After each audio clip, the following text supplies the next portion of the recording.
पुण्याच्या कल्याणी नगरमधील कार अपघात प्रकरणी आज पुणे पोलीस आयुक्त अमितेश कुमार यांनी पत्रकार परिषद घेत अनेक बाबींवरती स्पष्टीकरण दिलं आणि पोलीस तपासामध्ये दिरंगाई झाली असं म्हणणं चुकीचं असून घटनाक्रम कळताच कलम 304 लावल्याचं पोलिसांनी सांगितलं। महत्त्वाचं म्हणजे आरोपीला परिणामांची कल्पना होती। कार अल्पवयीन आरोपीच चालवत होता।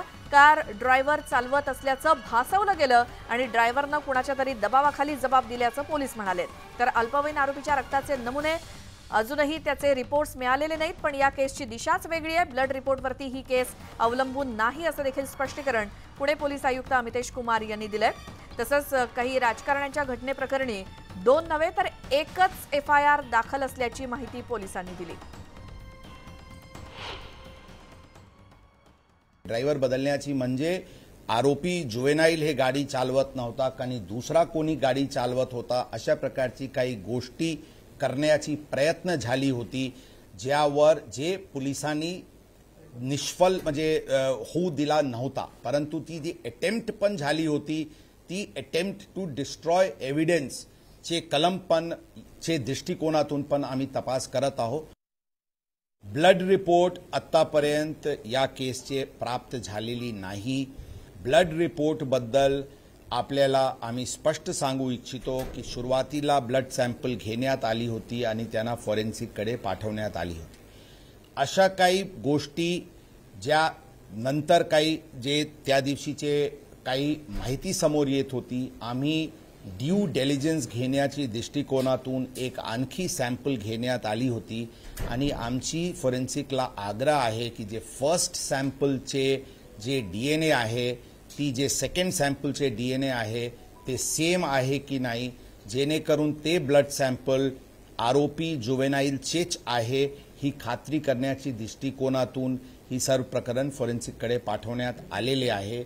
घटनाक्रम कळल्यानंतर त्याच दिवशी अंदाजन 11 ते 12 चे सुमारास या प्रकरणामध्ये 304 कलम वाढवण्यात आला होता। 304 म्हणजे non bailable offence, culpable homicide amounting to murder या कलमाचे इन्ग्रेडियंट ही पूर्ण घटनामध्ये दिसून आल्यानंतर ही कलम वाढवण्यात आली होती। जे पिझ्झा पार्टी वगैरे बद्दलची या प्रकरणात कोणताही तथ्य दिसून आलेली नाही, परंतु काही गोष्टी आहेत ज्याच्यावर कारवाई करण्यात येईल। तर पुण्यातील कल्याणीनगर भागामध्ये झालेल्या पोर्श कार अपघातानंतर राज्यभरात संतापाची लाट उसळली आणि या घटनेनंतर पोलिसांनी अल्पवयीन आरोपीचे वडील, पबमधील कर्मचारी या सगळ्यांना अटक केली आहे। तसंच अल्पवयीन आरोपीची 5 जून पर्यंत बाल सुधारगृहात रवानगी करण्यात आली आहे। मात्र हे प्रकरण पुणे पोलीस आयुक्तांकडून दडपलं गेल्याचा आरोप आमदार रवींद्र धंगेकर यांनी केलाय आणि पोलीस आयुक्तांचा निषेध करण्यासाठी रवींद्र धंगेकर हे पुणे पोलीस आयुक्तालयासमोर आंदोलनाला बसले। यावेळी धंगेकरांनी पोलीस आयुक्तांच्या राजीनाम्याची मागणी केली आणि आज पुणे पोलीस आयुक्तांनी पत्रकार परिषद घेत घटनाक्रमाबाबत आणि धंगेकरांच्या आरोपांवरती स्पष्टीकरण दिलं। आमची 1-2 मागण्यात की हे प्रकरण फास्ट ट्रॅकवर घ्यावं, एक आणि दुसरी गोष्ट की ह्या तपासामध्ये जे पोलीस अधिकारी त्यांच्यावर गुन्हा दाखल करून त्यांना चौकशी करावी। पुण्याच्या पोलीस आयुक्तांची बदलीची मागणी तुम्ही केलेली आहे। अमितेश कुमार पुण्याला नकोत असंही तुम्ही म्हणायला होता, त्यावरती काय? याच्यामध्ये पोलीस अधिकाऱ्यांनी पैसे घेतल्याशिवाय हे प्रकरण हाताळलं नाही। ही जे अग्रवाल परिवार आहे हा कायम पैशांनी खरेदी करून अनेक गुन्हे पुणे शहरामध्ये पचवण्याचं काम केले। हाही गुन्हा पचवला होता, पण जागृत पुणेकर असल्यामुळे हा प्रकार उघडकीस आल्यानंतर पोलिसांची धावपळ झाली। दबाव आला किंवा काही दिरंगाई झाली असे म्हणणे शक्य नाही, म्हणणे उचित नाही। परंतु जे सुरुवातीचे काळात 304 का स्थानिक पातळीवर लावण्यात नाही आला किंवा या सर्व गोष्टीबद्दल ऑलरेडी किंवा आरोपीला काही सुविधा पुरवण्यात आली, या विषयावर पूर्णपणे चौकशी सुरू आहे। चौकशीमध्ये आतापर्यंत काही सुविधा वगैरे पुरवण्याची बाबीमध्ये तक्रारीमध्ये कोणत्याही प्रकारचे तथ्य दिसून आलेली नाही।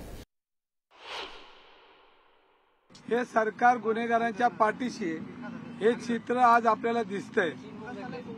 2 दिवसापूर्वी पुण्यामध्ये ज्या 2 इंजिनियर मुलांची अपघात मानणारी ती हत्या झाली, आणि हत्या झाल्यानंतर पोलीस अधिकाऱ्यांनी ज्या पद्धतीने याचा तपास केला, ह्या तपासामध्ये अनेक त्रुटी ठेवल्या.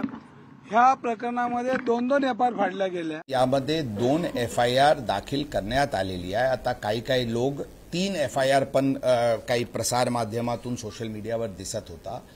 बघा, फर्स्ट एफआयआर जे सकाळी 8चे सुमारास दाखल झाला होता ते 304 IPCचे दाखल झाला होता.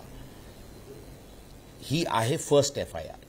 आता त्या केसमध्ये 304 कलम 3 तासानंतर वाढवण्यात आला होता, जेणेकरून गंभीरता त्या केसची वाढली होती.